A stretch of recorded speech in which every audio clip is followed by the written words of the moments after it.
Question everything. The point completely. Not important to get children to read. Children who want to read are going to read. Kids who want to learn to read are going to learn to read. Much more important to teach children to question what they read. Children should be taught to question everything. To question everything they read, everything they hear. Children should be taught to question authority. Parents never teach their children to question authority because parents are authority figures themselves and they don't want to undermine their own bullshit inside the household. So they stroke the kid and the kid strokes them and they all stroke each other and they all grow up all fucked up and they come to shows like this.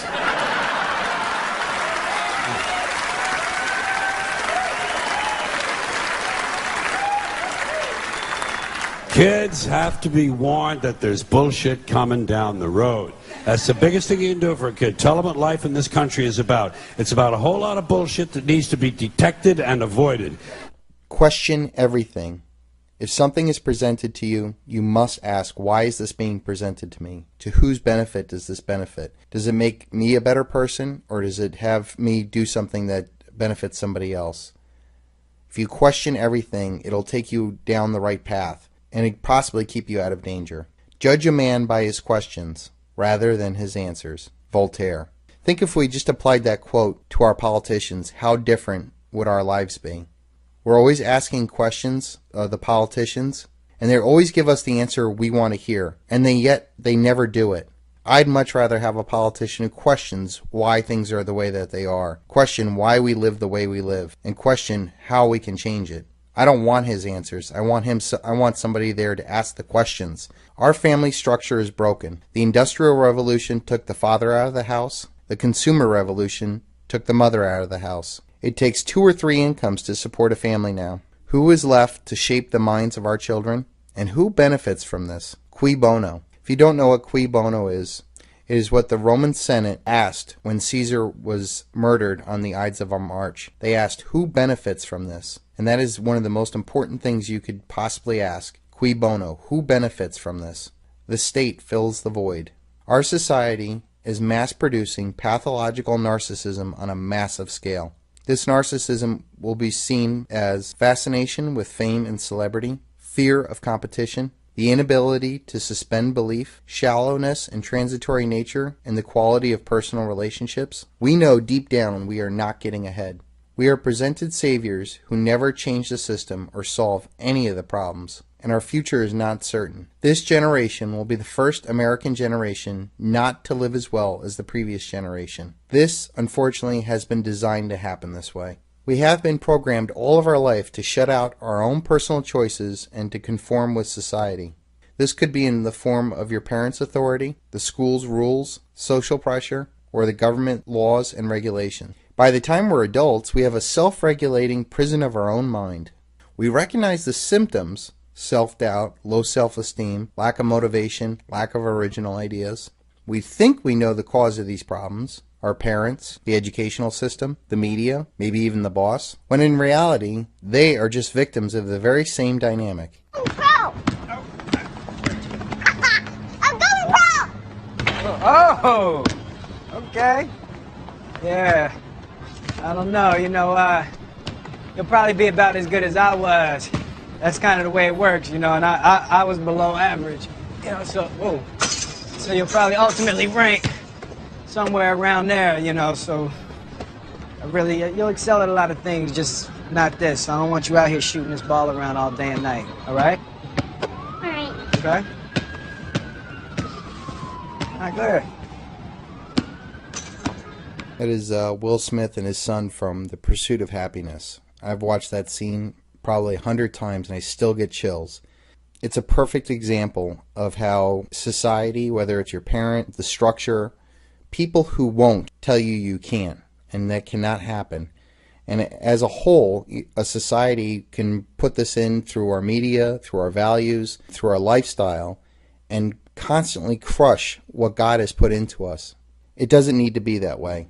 And we need to get back to not only make it happen for our own selves and our own lives, and at the very least, don't pass it down to the next generation. Let them dream. Let them be what they can be. Don't let them stop them. Let them know that society is going to tell them they can't, and they still need to push forward. The typical American is programmed through society to obey authority, follow the rules, and don't ask questions. We are to conform to society and also to go into debt. Credit cards, student loans, mortgage payments, car payments. The lower class is programmed to either depend on the government or work for the government. The middle class is programmed to prepare for corporate jobs and get into debt to have the American dream. The system is designed for us to be just smart enough to run the machines and do the paperwork, but not smart enough to ask questions like, is this really the best system for us? Look around. I see a lot of new faces. Which means a lot of you have been breaking the first 2 rules of Fight Club. I've seen in Fight Club the strongest and smartest men who've ever lived. I see all this potential. I see squander. God damn it, an entire generation pumping gas, waiting tables, slaves with white collars. Advertising has us chasing cars and clothes, working jobs we hate so we can buy shit we don't need. We're the middle children of history, man. No purpose or place. We have no Great War, no Great Depression. Our Great War is a spiritual war. Our Great Depression is our lives. We've all been raised on television to believe that one day we'd all be millionaires and movie gods and rock stars, but we won't. We're slowly learning that fact. I'm very, very pissed off. The concept of chasing consumerism and becoming a slave to feed this consumerism is a reality that we need to wake up from. Whether we do it ourselves, now, willingly, when we still have the time and the resources to do it, or this will come to an end when the paradigm shift happens. When the United States is no longer able to print the world's reserve currency, when the 5% of the American population can no longer use 25% of the world's oil and up to 50% of other world's resources, our lives are unsustainable, and things that cannot last forever won't. Education is dangerous. Every educated person is a future enemy. Hermann Göring. Making sure that you become free and independent does not serve the elite's interest, so don't expect it. If you want it, you have got to fight for it. Shut your face. It is dangerous to be right when the government is wrong. Voltaire. I am very fond of the truth, but not at all of martyrdom. Also by Voltaire. When we do ask questions, we are told to shut our face, not ask questions, obey authority. The elite keep us focused on our differences, our race, our religion, political parties, languages, ethnic background, social status, our income, and even our education levels. This is more commonly known as divide and conquer. All these hot-button issues that are constantly thrown in our political spectrum and in the news are purposely designed to keep us divided, to find as many differences among us, instead of focusing on our commonalities. The elite keep accentuating our differences, to keep us looking down for the cause of our problems, and not up at the architects of our problems. We should be focusing on our similarities. I bet if you were to spend a day with an Iraqi store owner, you would have more in common with that man than any of the elite that run our country. And yet, we bomb the Iraqi store owner to benefit the elite. And I tried hard to be proud of my service, but all I could feel was shame. And racism could no longer mask the reality of the occupation. These were people, these were human beings. I've since been plagued by guilt anytime I see an elderly man, like the one who couldn't walk, who we rolled onto a stretcher and told the Iraqi police to take him away. I feel guilt anytime I see a mother with her children, like the one who cried hysterically and screamed that we are worse than Saddam as we forced her from her home. I feel guilt anytime I see a young girl, like the one I grabbed by the arm and dragged into the street. We were told we were fighting terrorists. The real terrorist was me, and the real terrorism is this occupation. Racism within the military has long been an important tool to justify the destruction and occupation of another country. It has long been used to justify the killing, subjugation, and torture of another people. Racism is a vital weapon employed by this government. It is a more important weapon than a rifle, a tank, a bomber, or a battleship. It is more destructive than an artillery shell, or a bunker buster, or a Tomahawk missile. While all those weapons are created and owned by this government, they are harmless without people willing to use them. Those who send us to war do not have to pull a trigger or lob a mortar round. They do not have to fight the war, they merely have to sell the war. They need a public who is willing to send their soldiers into harm's way. They need soldiers who are willing to kill and be killed without question. They can spend millions on a single bomb, but that bomb only becomes a weapon when the ranks of the military are willing to follow orders to use it. They can send every last soldier anywhere on Earth, but there will only be a war if soldiers are willing to fight. And the ruling class, the billionaires who profit from human suffering, care only about expanding their wealth, controlling the world economy. Understand that their power lies only in their ability to convince us that war, oppression, and exploitation is in our interest. They understand that their wealth is dependent on their ability to convince the working class to die to control the market of another country. And convincing us to kill and die is based on their ability to make us think that we are somehow superior. Soldiers, sailors, Marines, airmen have nothing to gain from this occupation. The vast majority of people living in the U.S. have nothing to gain from this occupation. In fact, not only do we have nothing to gain, but we suffer more because of it. We lose limbs, endure trauma, and give our lives.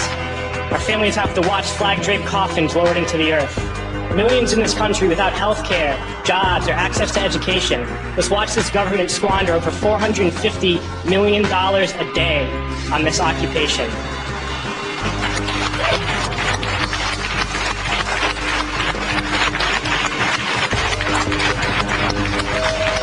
Poor and working people in this country are sent to kill poor and working people in another country to make the rich richer.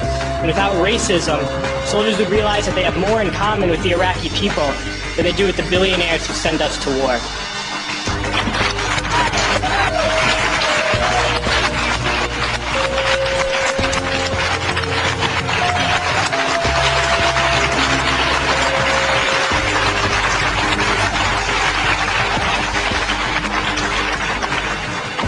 I threw families onto the street in Iraq, only to come home and find families thrown onto the street in this country, in this tragic and unnecessary foreclosure crisis. We need to wake up and realize that our real enemies are not in some distant land. They're not people whose names we don't know and cultures we don't understand. The enemy is people we know very well and people we can identify. The enemy is a system that wages war when it's profitable. The enemy is the CEOs who lay us off from our jobs when it's profitable. It's the insurance companies who deny us health care when it's profitable. It's the banks who take away our homes when it's profitable.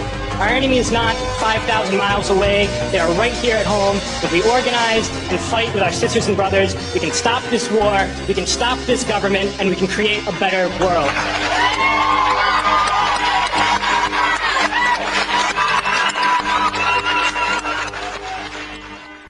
That was Michael Preisner, one of the former vets that have woken up to see the reality of our world. One of the few predictions I do make, the 2016 elections will be inundated with young, smart men of my generation who are extremely educated, wide-awake American patriots who will no longer go along with the status quo.